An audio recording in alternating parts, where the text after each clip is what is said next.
ayam goreng.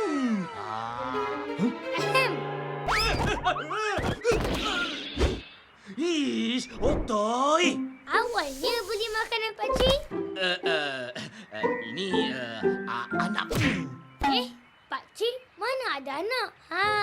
Ini mesti anak tekak, kan? Alah, pakcik tak tahan bau makanan tadi. Tak tahan? Hai, pakcik. Dah setahun dah kita makan dan minum tau. Kita kena puasa sebulan je. Takkan tu pun tak boleh tahan. Yelah. Boleh tahan. Nah. Oh, Hai. Otoy. Kamu tak puasa ke? puasa? Tapi separuh hari je. Saya kan kecil lagi. Hai kamu ni. Nasihat orang puasa. Tapi kamu sendiri tak puasa? Ish. Pakcik, jangan lihat siapa yang menyampaikan. Tapi, lihat apa yang disampaikan.